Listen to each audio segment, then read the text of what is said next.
প্রতিষ্ঠিত হয়েছিল? ডেভিড হিয়ারের উদ্দেশ্যে কলকাতা স্কুল বুক সোসাইটি প্রতিষ্ঠিত হয়েছিল ইংরেজি পাঠ্যক্রম বা পুস্তক রচনা করার উদ্দেশ্যে। রামকৃষ্ণ মিশন কে প্রতিষ্ঠা করেন?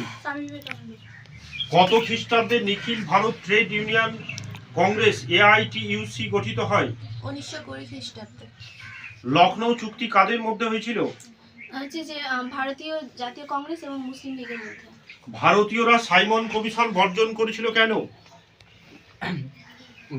ভারতীয়রা সাইমন কমিশন বর্জন করেছিল কারণ ভারতে যখন এই সাইমন কমিশন প্রবেশ করেছিল তখন এই সাইমন কমিশনে ভারতীয় সদস্যদের নির্বাচিত করা হলেও কোনো আইন প্রণয়নের ক্ষেত্রে তাদের কোনো মতামত নেওয়া হতো না।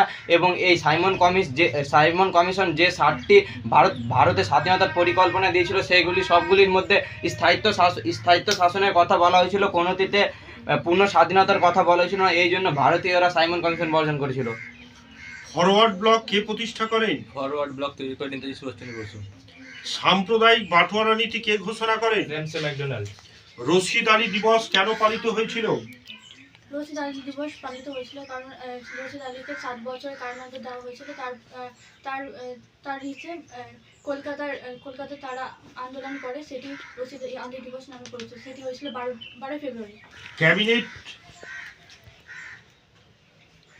কে প্রথম ঠান্ডা লড়াই পরিভাষাটি ব্যবহার করে? জেনেভা সম্মেলন কেন ডাকা হয়? জেনেভা সম্মেলন কেন? তারপর জেনেভা সম্মেলন কেন ডাকা হয় দাঁড়ান বলছি। হচ্ছে যে স্বাধীন ভারতের প্রথম প্রধানমন্ত্রী জওহরলাল নেহরু এবং না দাঁড়া বলছি দাঁড়ান। জেনেভা তারপর 1954 খ্রিস্টাব্দে ইন্দোচীনে বা ভিয়েতনামে যে যুদ্ধ শুরু ছিল সেই যুদ্ধের সমাপ্তি ঘটলে যুদ্ধের পরবর্তীকালে চীনের ভবিষ্যৎ নির্ধারণের জন্য যে সম্মেলন ডাকা হয়েছিল তা জেনেভা সম্মেলন নামে পরিচিত। তৃতীয় বিশ্ব কি?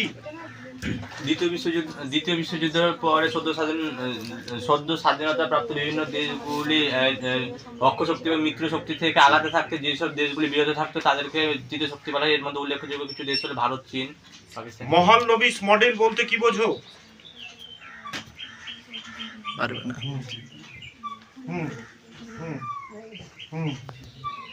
1950 খ্রিস্টাব্দে ভারতের প্রথম প্রধানমন্ত্রী পণ্ডিত জওহরলাল নেহরু ভারতের অর্থনৈতিক এবং সামাজিক উন্নয়নের প্রচেষ্টা করে।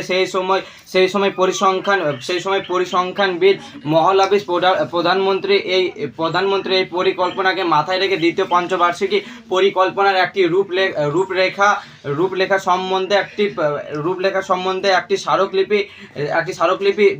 স্মারকলিপি লেখে এবং প্রধানমন্ত্রী কিছু সংশোধনের পর এই পরিকল্পনাটি প্রণয়ন করে, যেটি নেহরু এবং মহলাবিস মডেল নামে পরিচিত। কাদের উদ্যোগে ইসরো প্রতিষ্ঠিত হয়েছিল? 1962 খ্রিস্টাব্দে ভারতের প্রথম প্রধানমন্ত্রী ডক্টর জওহরলাল নেহরু এবং ভারতীয় অন্তরিক্ষ গবেষক বিক্রম সারাভাইয়ের যৌথ উদ্যোগে অন্ধ্রপ্রদেশের শ্রীহরিকোটায় ভারতের প্রথম মহাকাশ গবেষণা কেন্দ্র নির্মাণ হয় ইসরো, যার পুরো নাম হলো ইন্ডিয়ান স্পেস রিসার্চ অর্গানাইজেশন।